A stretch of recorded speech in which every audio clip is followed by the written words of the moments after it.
This is a lecture which I was sitting on the train just drafting notes for, which I shall be giving in Leeds on Saturday. And so I was just writing down the notes and the headings of the PowerPoints that I'm going to be making tomorrow. But I also have a problem. I have a hand tremor, and it means that I can't read my writing. And so you'll have that extra joy if I suddenly sort of jump subjects. It's because I can't read my own handwriting any longer.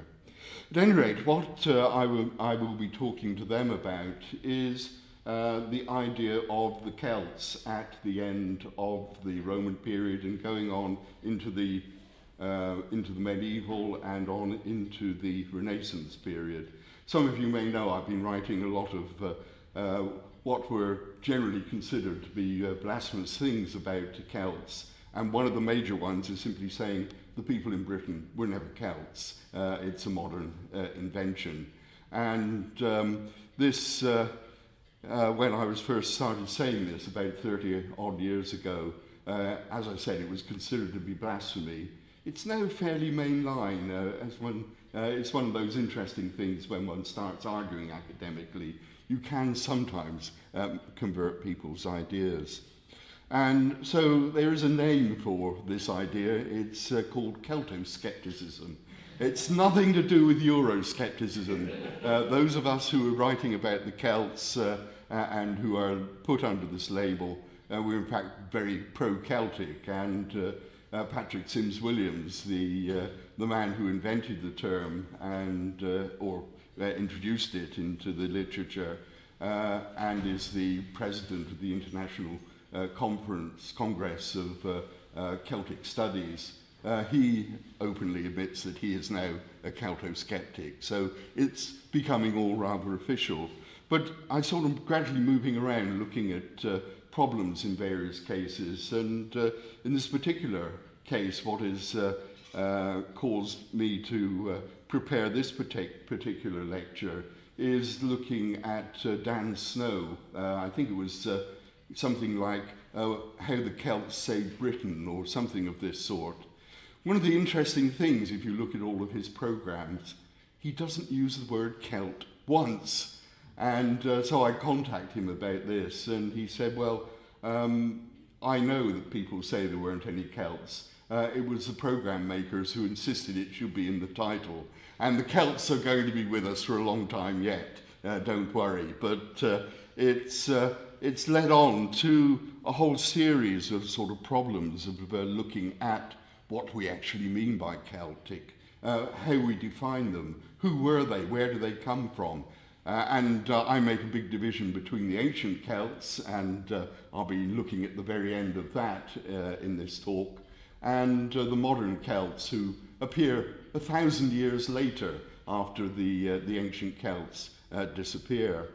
And so in the period when people think the Celts were really at their prime, producing all these wonderful manuscripts, things like the Book of Durrow and so on, none of these people considered them, well, they probably hadn't even heard of the Celts. It's an invention which has been imposed on the past and has ended up just leading to a distortion in our understanding of the history of Britain.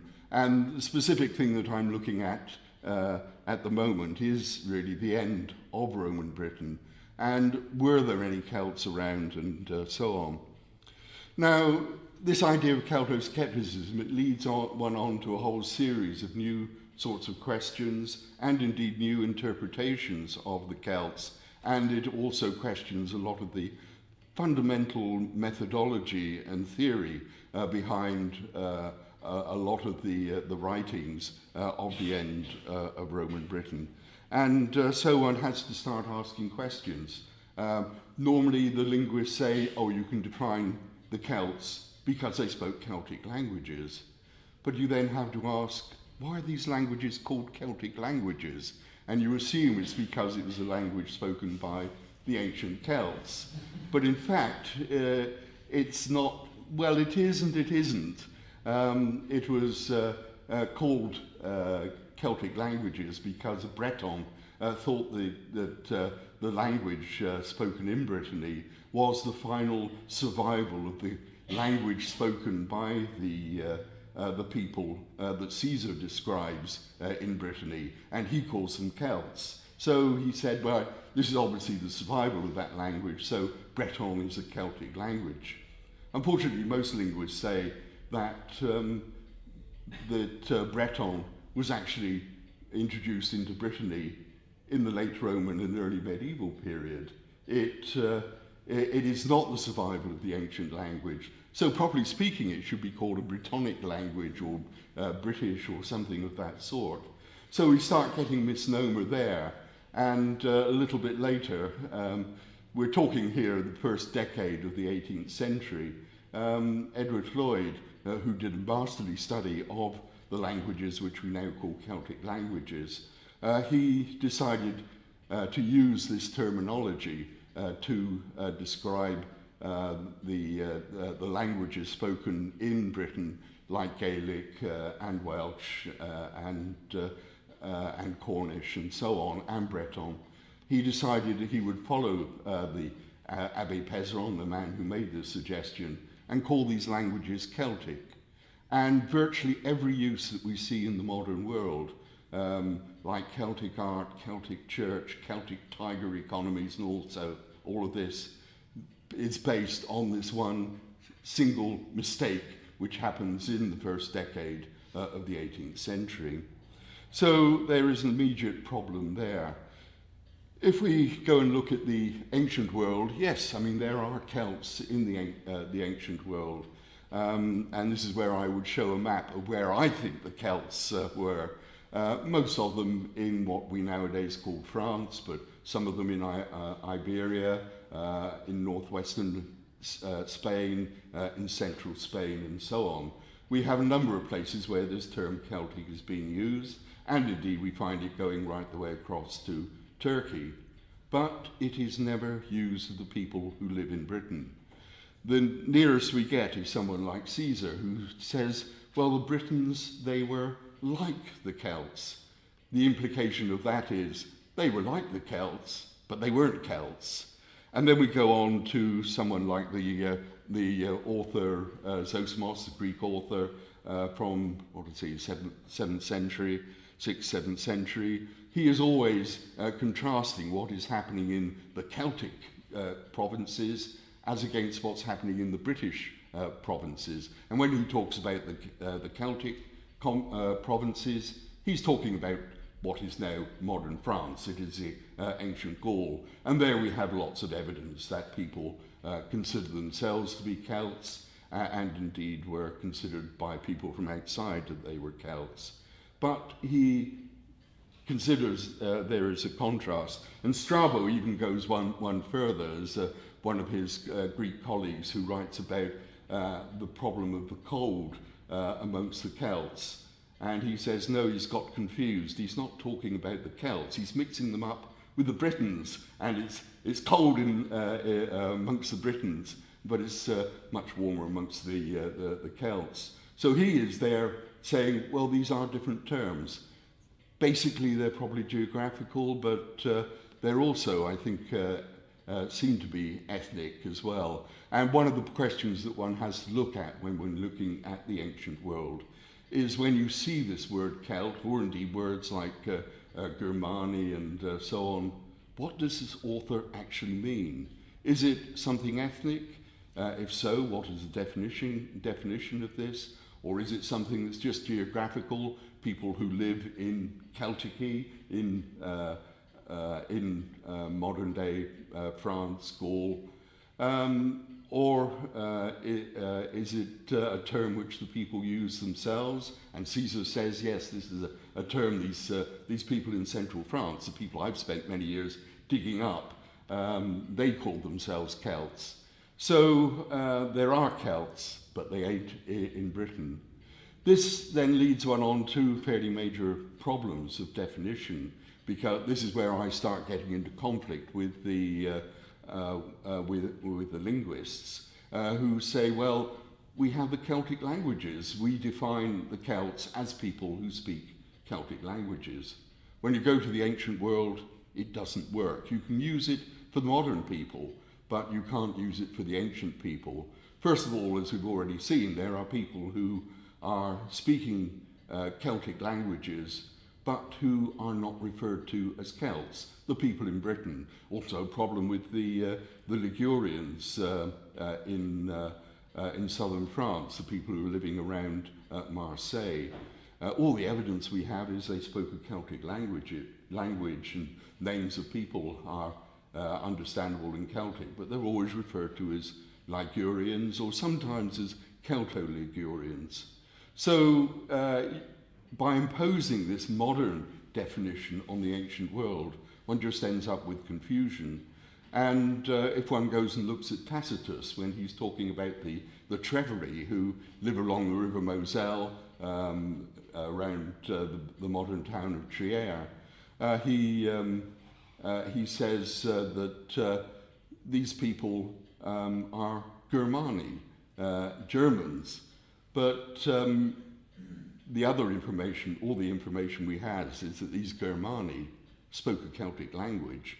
And so you start then getting this confusion. What are people actually meaning? And it's certainly, when you're defining a Celt in the ancient world, it seems as though in part you are dealing with terms which are used by the people themselves.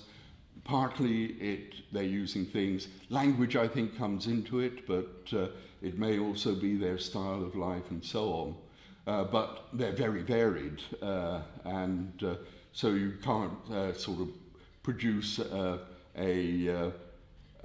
picture of what a Celt is, because they're very different from one place to another. And one also then, as I said, you have this problem where it seems as though it is more geographical than it is ethnic. And Tacitus says that the Treveri thought themselves as Germani because they originally came from the other side of the Rhine, what is nowadays, well, I suppose Trier is part of Germany, but where Caesar said, well, it's the Germani on the other side of the Rhine, and it's the Celts on this side.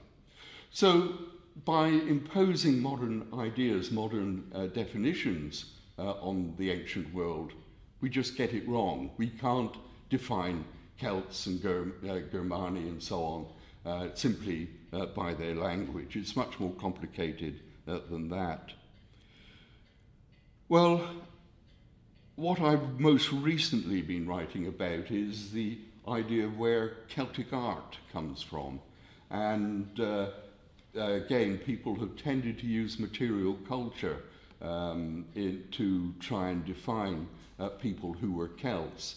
And so if you read most of the books, they will say, well, Latin culture, the site in northern Switzerland, where you have very distinctive sorts of brooches, this is what characterizes the Celts. And they also use the art style.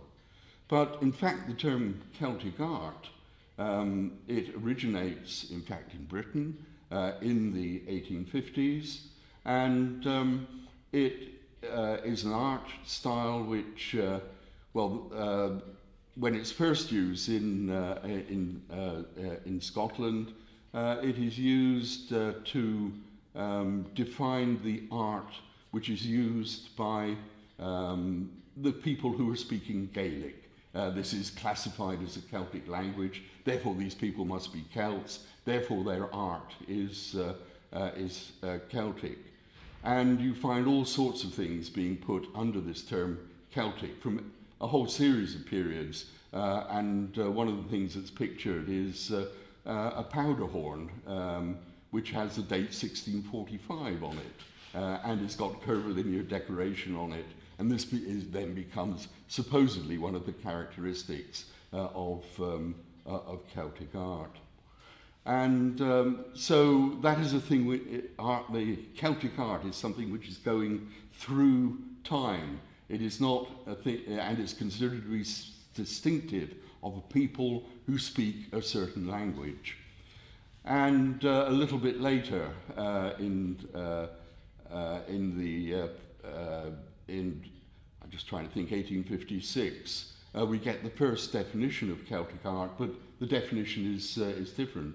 And it's actually a man who was born in Sheffield, so I have an article out there talking about the Sheffield origin of Celtic art. And he was a man called John Obadiah Westwood, who was the leading expert on many of the manuscripts and so on, one of the major writers about the early Christian art of Britain and Ireland. And so he actually gives a description, but he thinks it's entirely medieval, and his description is mainly based on what he sees in the manuscripts. And again, it's this curvilinear art that we normally associate with Celtic art. But a couple of years later, there is an article or lecture given in Ireland which suggests, in fact, there is prehistoric art around, that this is also a prehistoric art style. Earlier on, a lot of this material in Scotland had just been described as Teutonic. So you see how people are sort of guessing, is this, you know, what is... They're trying to assign art styles to ethnic groups, and not always particularly successfully. But at any rate, this idea of Celtic art is considered to be medieval, but then prehistoric, and considered to be something where you get a continuity in Ireland from prehistoric art objects going on into the manuscripts.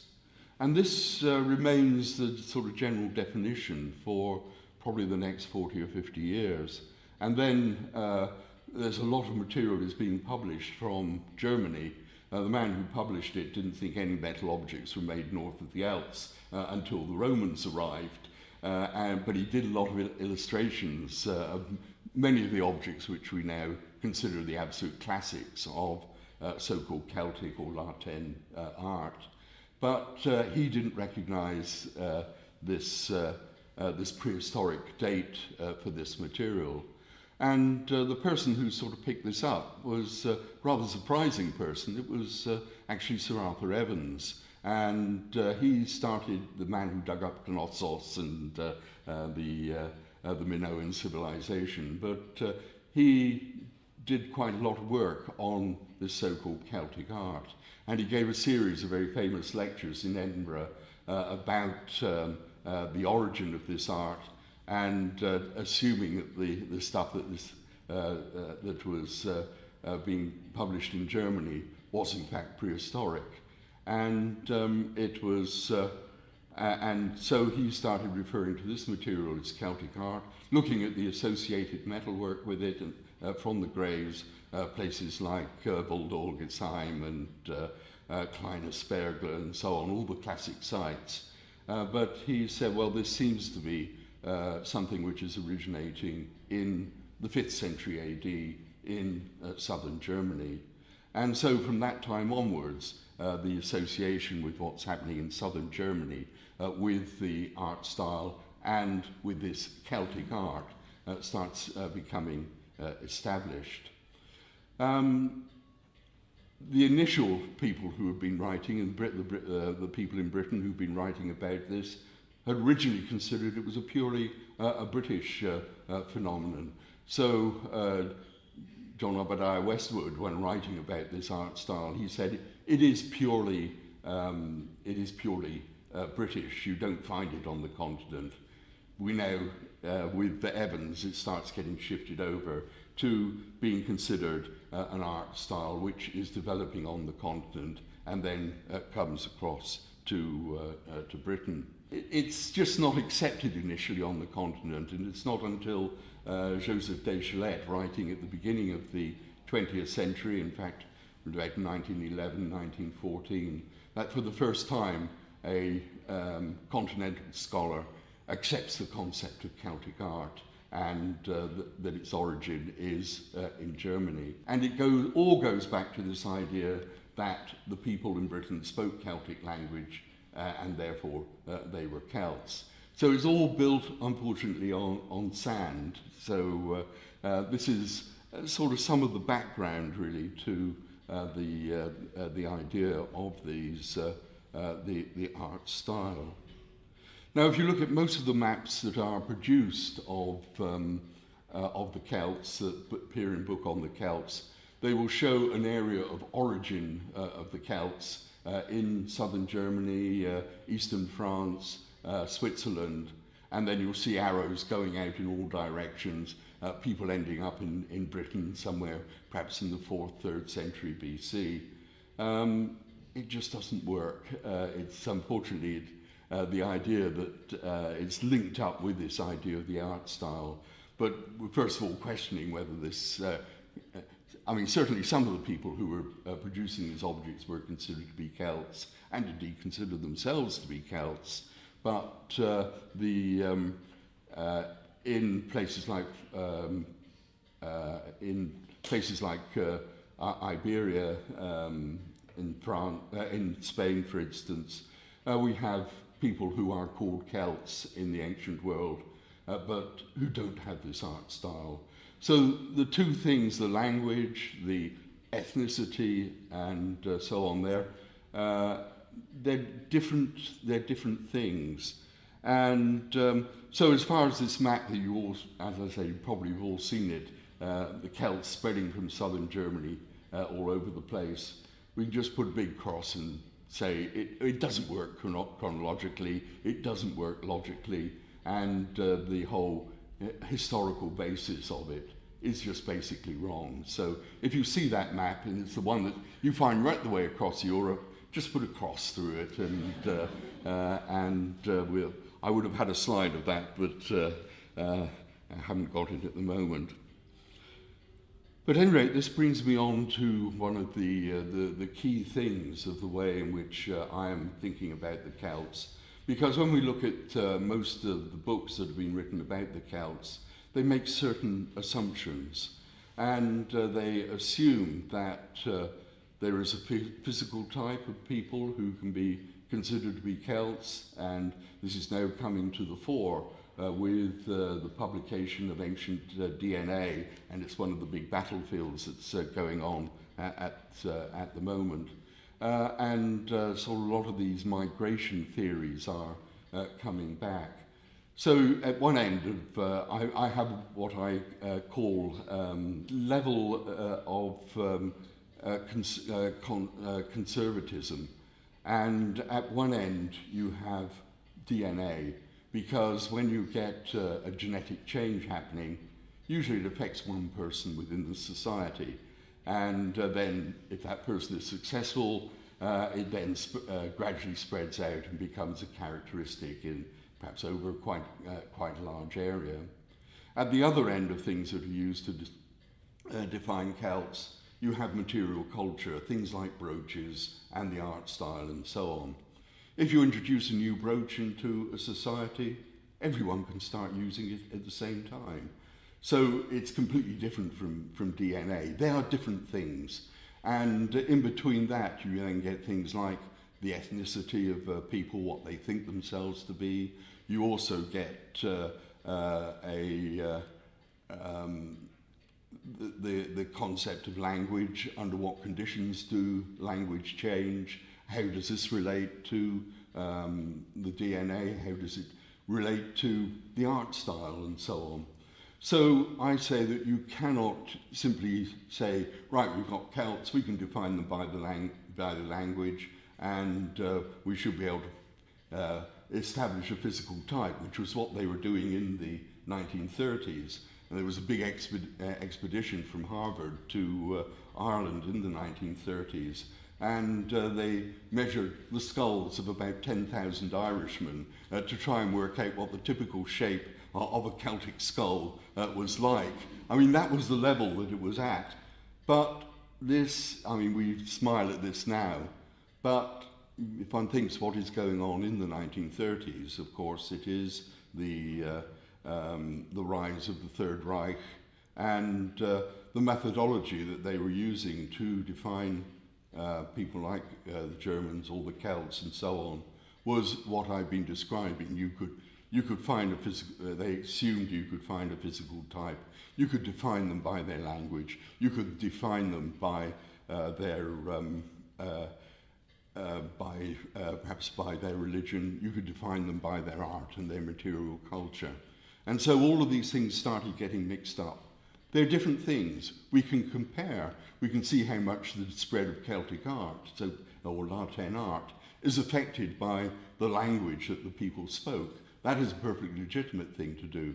But to go on then and say, well, the Celtic art, we can use it to define the Celts. No, you can't. This is taking you back to the 1930s. And this is what we're beginning to find again is coming up with the development of ancient DNA. And unfortunately, a lot of the people, the geneticists who are dealing with the genetic material are really going back to the models that many of us were rejecting in the 1950s and 1960s of mass migrations and so on. And they're going back to these linguistic models, looking at the spread of the Indo-Europeans, looking at the spread of Celtic languages and so on. And for me, these are the wrong sorts of questions to be asking. Yes, at periods there were a lot of people moving around in one direction. But most of the time, what we're dealing with in ancient Europe is a lot of societies where people are moving around. They're moving in all sorts of directions, into marrying, escaping their father or whatever, or intermarrying or whatever. A continuity of contact going on. And these are the sorts of models that people like myself were beginning to introduce in the 1960s, 1970s to get away from these ideas of mass migration. But as I said, mass migrations, the Indo-Europeans who are assumed, you can equate a language, Indo-European language, with Indo-Europeans who have a sort of society. No, you can't do this. And one of the articles I've got to write where I got into conflict with colleagues in the European Archaeologists Association meeting in September. So a lot of these ideas which we rejected are beginning to creep back. Well, this brings me back to the topic which I'm actually been looking at recently. And the assumption is that if you look at the normal interpretations of the end of Roman Britain, what do we find? Well, the Romans were having problems with barbarians, so they left and they went to defend Rome, and then the Anglo-Saxons came in, the Germanic peoples came in and took over, but there were also these Celtic people across in Ireland and Scotland who were attacking the people who were left behind, the ancient Britons in Roman Britain. Well, again, I think we can tear all of that up. First of all, who were the Romans when one thinks about Britain? And one of the problems is that when you look at who are the people who are leaving Britain and going over to the continent, and why are they doing it? It's the Roman army. And what are they doing over there? They're not going to defend Rome. They're going to attack it. And you have, it's an internal warfare going on. And so, first of all, under Magnus Maximus, the Roman army is removed. He comes to grief in northern Italy, Yugoslavia, that area, while trying to get down to Rome and make himself Roman emperor. So he'd stripped it of troops. We then get a period of consolidation under a leader called Stilicho, who considered himself to be a Roman, though his father was Germanic. So we start getting great confusions about who these different ethnic groups actually are. But he manages to stabilise things. Some troops are moved, it would seem, probably to defend the frontier along the Rhine and to be defending Gaul. And then later on, we have Constantine III in 409, who does the same as Magnus Maximus, takes the army, the British army, across to attack Rome, and he again comes to grief, and it's immediately after that that the Emperor Honorius writes to the Britons saying, sorry, we can't help you at all, we've got our own problems. So it's a period when Britain starts getting split off from the continent. Somehow there's a bit of history there, but the other problem is, though, who are these people who are left behind? And most of them, I mean, what little evidence we have from people like St. Patrick and so on, who are writing in the period immediately afterwards, they're not considering themselves to be Celts or anything like that. They consider themselves to be Romans. They are Britons and they are Romans. And so here we get the idea also coming in of multiple identities. Simply giving a label to somebody as being a Briton and therefore presumably a Celt is simply wrong. And we have to accept these multiple identities. So were there any Celts in Britain at all in this period in the 5th century? And I think I can identify two. And it takes us back to France and to Gaul. And we still have people who are considered Celts in the 4th and 5th century in Gaul and indeed elsewhere. And who are these people? Well, they're people who think of themselves as Romans, but also think of themselves as being Celts. And they're very high status people. You have Zosimus talks about a man called Rufinus, who is the power behind Arcadius in the eastern part of the Roman emperor. And Zosimus says of this man, he was Keltos Togenos. By birth, he was a Celt. And he is trying to set himself up as emperor. And it goes a little bit wrong, and his troops assassinate him. But he is a man who is trying to become emperor. And in France, the area where I've been working in the Auvergne, we have a very similar thing happening. A very high status family where which produced the major author for the 5th century, Sidonius Apollinaris, who was the bishop of Clermont-Ferrand, Augusto Nemeton. And he describes the Roman villa that the family lived in. It was his father-in-law, a man called Avitus, who lived there. And he describes the lake and how they had boat races and so on this. We know precisely where he lived, or within a few hundred meters. I suspect it's underneath the church at a place called Ada, which is probably derived, it seems to be derived from the Roman name Avitacum, the estate of Avitus.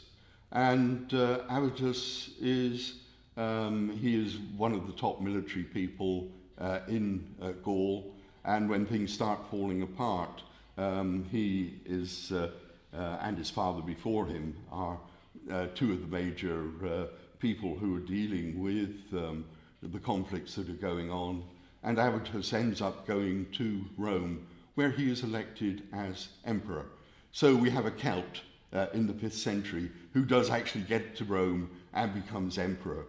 So it starts giving us a rather different idea about what the Celts were in the 5th century.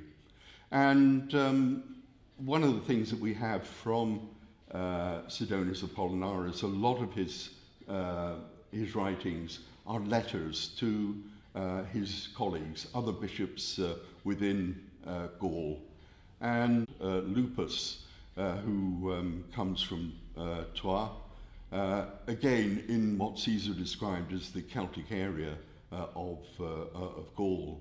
Lupus is one of the people who comes to Britain, according to Bede and other sources, that to try and fight against the concept of Pelagianism.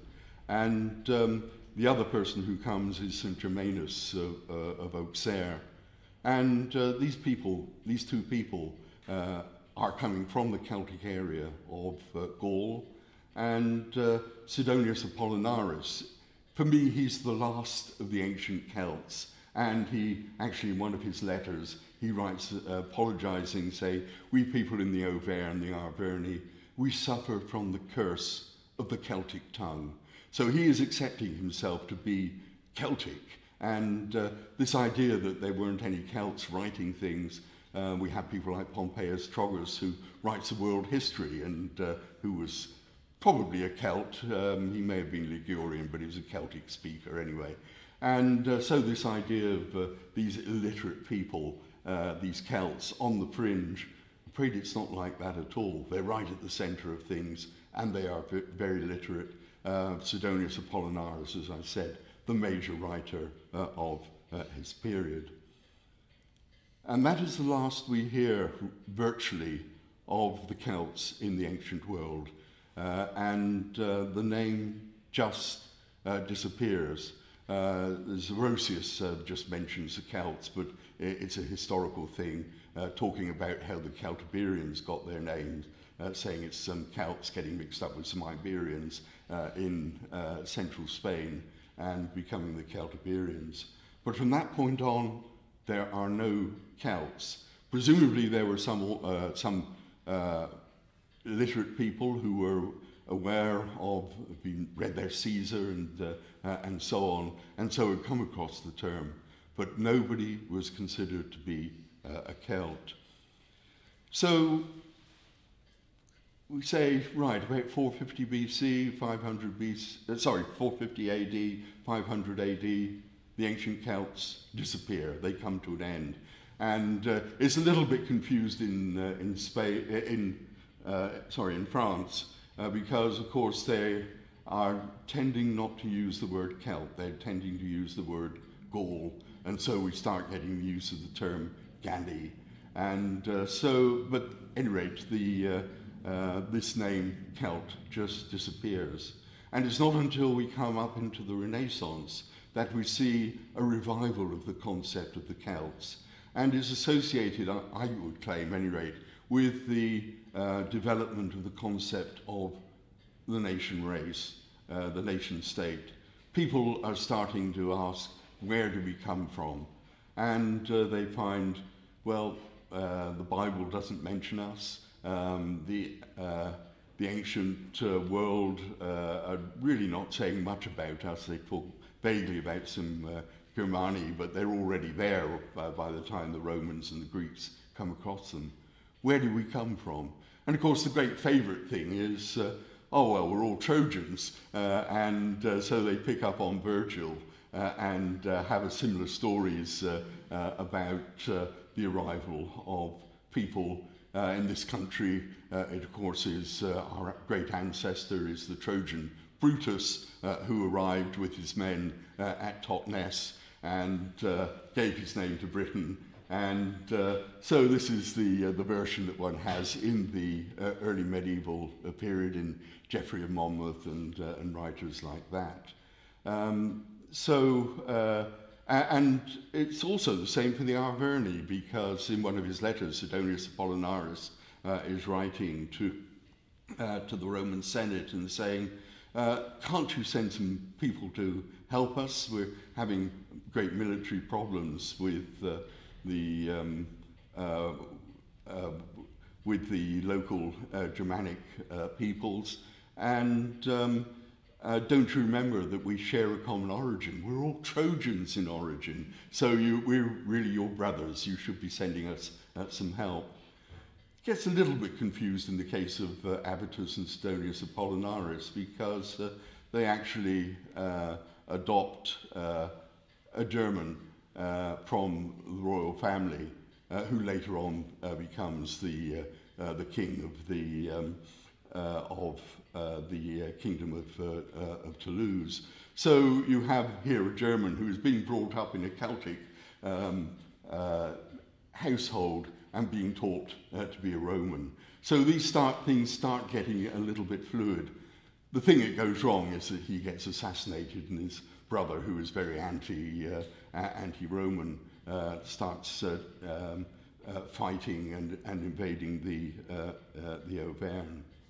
But at any rate, here then we have this idea of really just inventing some sort of origin.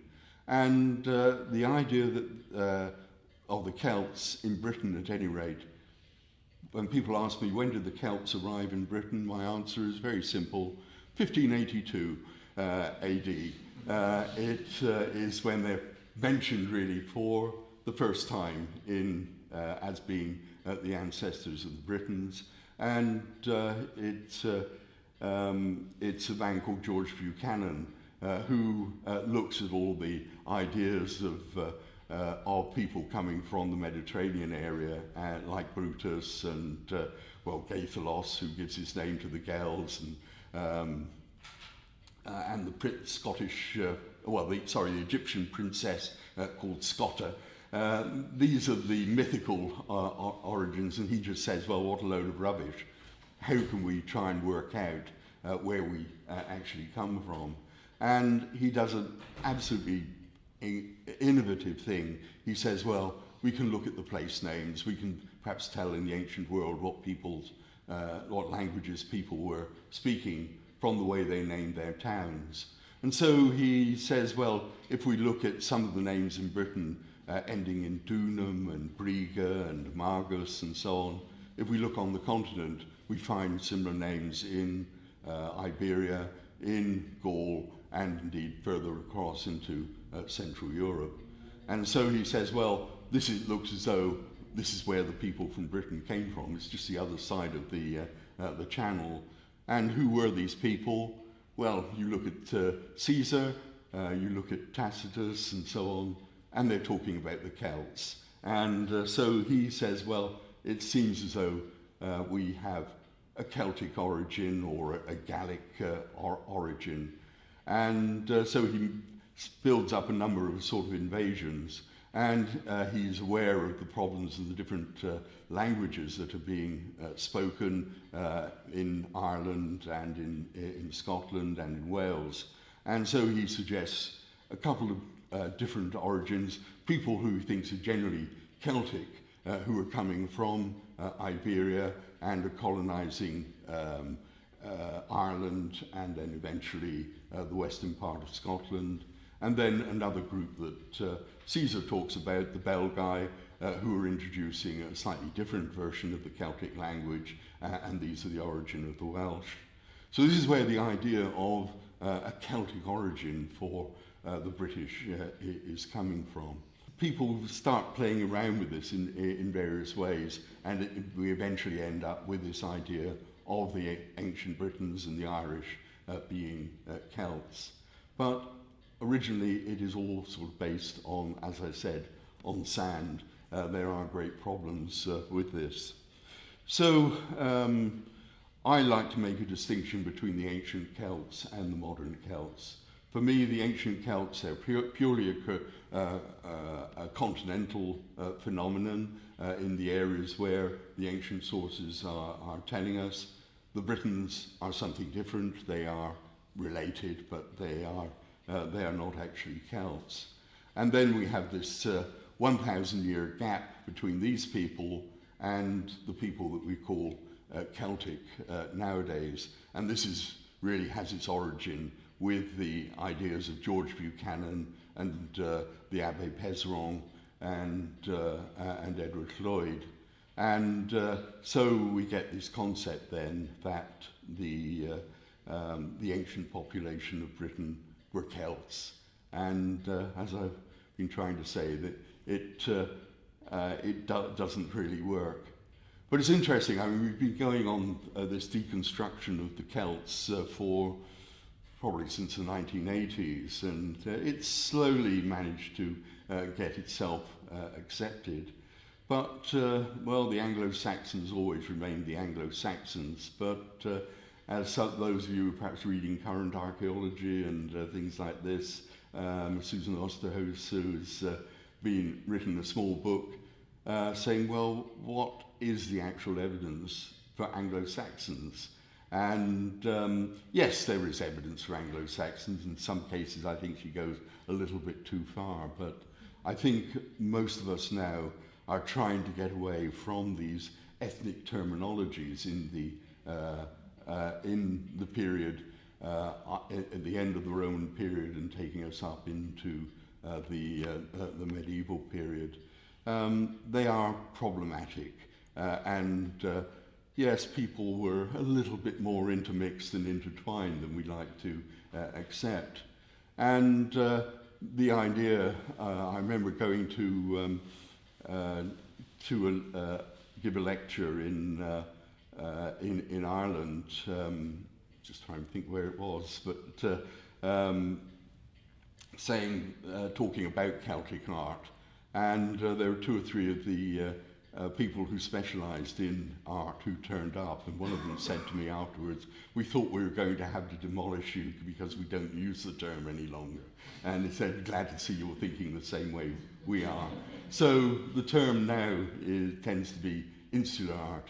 Doesn't make it any less beautiful, but a lot of these art styles that are labelled as Celtic, the platwork and so on, it looks as though they are not having their origin in prehistoric Ireland or anything like that. They're art styles which seem to be continuing through the Roman period, especially in military contexts, and then it's these late Roman art styles that are then being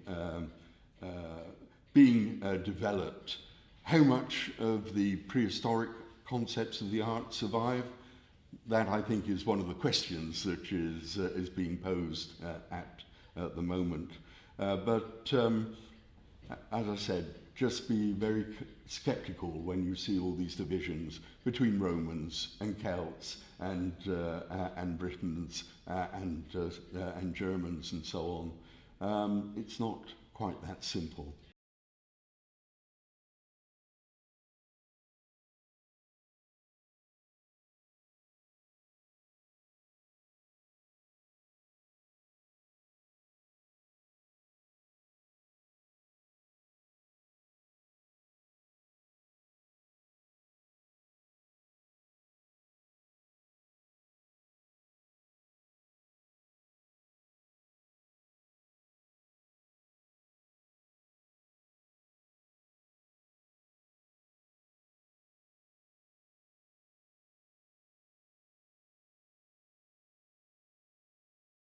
Are there any questions? Yes. Sally Kington. Please, what language were people speaking in England or Britain when the Romans arrived? They seem to be speaking Celtic languages, though even there is a bit of argument going on amongst the linguists, especially for Ireland. There's one Dutch author who says, well, he doesn't think Celtic languages reached Ireland until the 1st century AD. He's a bit extreme, but he's a very respected scholar. But we have a fair amount of evidence that Celtic languages were spoken, things like the River Avon, which is tautology, and that Afon is simply a Celtic word for river. So the evidence that we have is for Celtic languages. There are still battles going on about what actual language the Picts spoke. They even claim that it was non-Indo-European language. But I think, again, the majority feeling seems to be that it is a Celtic language. So, yes, all the evidence we have is that they were speaking Celtic, what we call Celtic languages. But they would have considered them British languages. Yes. I don't have this question question is outside your purview, so feel free to swat it away and move on to better things. Yes, I'm a bit deaf. Can you speak up a little bit, please? I've never understood what it was that made people read Virgil and think that it meant Brutus came to Britain or Ireland. I read Virgil when younger, and it never occurred to me that it said Brutus came to Britain or Ireland. What is it that sets off these origin myths about Brutus? I think probably, Yeah. I think probably desperation, trying to find some sort of origin. And the Irish version of where they come from is slightly different, and it has this Greek Gaithalos and this Egyptian princess Scotta, who come through the Mediterranean and end up in northwestern Spain, and then it's their sons who they go up to a great tower, which is presumably a reference to the lighthouse in La Coruña, and they can see an island in the distance, and their sons go there, and they then discover Ireland and they colonize it. And so you find various versions of these stories turning up. But as I said, there is, I mean, we're looking at it now, there is no logic to it. It is just no other obvious source that they can be looking to, in the same way that in some ways Virgil did as well. You make the story up, and it's a good story. So it gives you an origin, it gives you a history. Yes. So, Lindsay, there's a meeting of the Virgin Society next Saturday on the question of tears, but of course it might be tears, because you don't know from the written text whether it's going to be pronounced as tears or tears. And I was wondering whether you were going to spell skepticism with a C or a K. I normally spell it with a C. But yes, it all depends the context in which I'm writing. And one of the things that I didn't go into was how in Britain the name of the art style actually changed. And so in the 1850s, it is referred to as Celtic art with a K.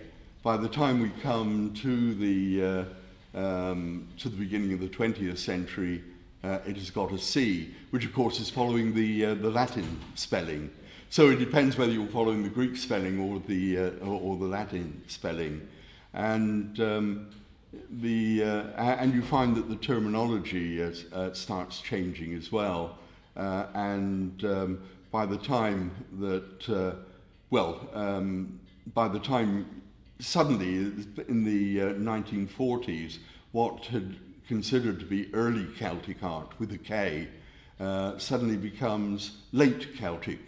Sorry, what had been late Celtic art with a K for the people who were writing in the 19th century, and referring to both the prehistoric material and to the Christian manuscripts and so on. This was for them was the late Celtic art. The early Celtic art for them was Bronze Age, and this is our one point where we click with the lecture that we were supposed to have had, is that in the 19th century, based on the shape of skulls, you got the shift from long-headed people under long mounds to round-headed people under round mounds, and these round-headed people were thought to be the arrival of a new group of people who, because of the pots they were found with, were always known as the Beaker folk.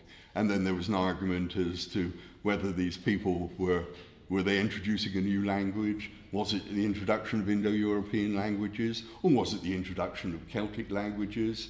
100 years later, we have the same argument going on about the what does the appearance of this Beaker pottery actually mean in a context like Britain and indeed along the Atlantic coast.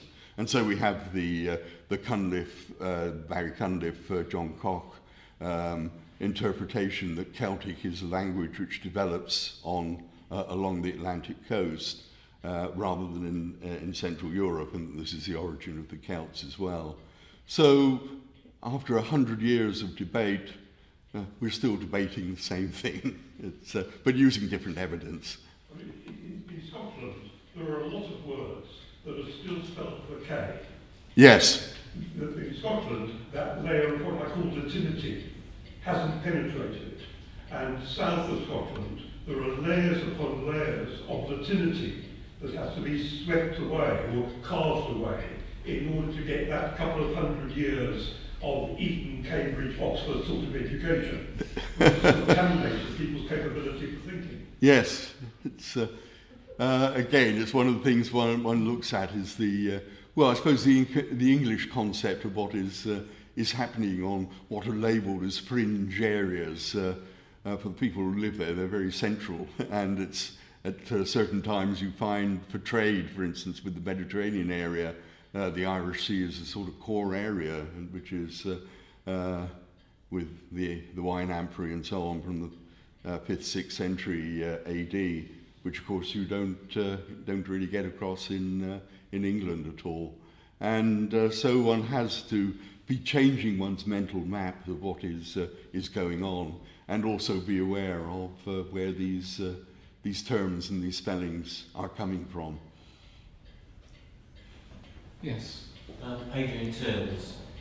What's your view about two different aspects? One is the homogeneity of what you might call the Celtic culture across Britain around the time that Caesar invaded, and also the homogeneity between Britain and the near continent.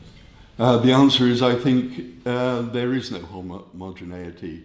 I mean, you look at what is happening, say, in southern Scotland and compare it with what's happening in southeastern England. They really are very different. In Ireland, and indeed quite a lot of Britain, they're not using pottery. They've given it up. They knew how to make it, but basically they're no longer using pottery, whereas when you start digging in France, you just have pottery everywhere. One of my failings really is to be digging in the areas where there's too much pottery to get published and so on. But in the southeast, you find there, from the end of the 2nd century BC up to the Roman period, they're already beginning to follow continental trends. Certainly the site that I was digging in near Winchester at Osselbury, you can't pick out the Roman conquest. They're already using Roman-style pottery from century BC, certainly by the 1st century BC. So they're becoming sort of what people label as Romanized. And I think it's one of the things that's really, people talk about Celtic society and so on and try and reconstruct it, but there were many Celtic-speaking societies, and you look at the material culture, you look at the sorts of houses and so on that they're living in, you're looking at the sorts of settlements, they really are very different in many ways, and so the homogeneity is sometimes overplayed, I think. Any further questions? Well, I think we should thank John Collis not only for giving us, stepping into the breach at such short notice, but giving us such a clear and provocative and interesting and entertaining lecture, which at every turn challenged our preconceptions and made us think again about our ideas of the past. So thank you very much indeed. I'm sure it would be splendid with PowerPoint, but it was equally splendid. I'll tell you on Saturday. Thank you very much indeed.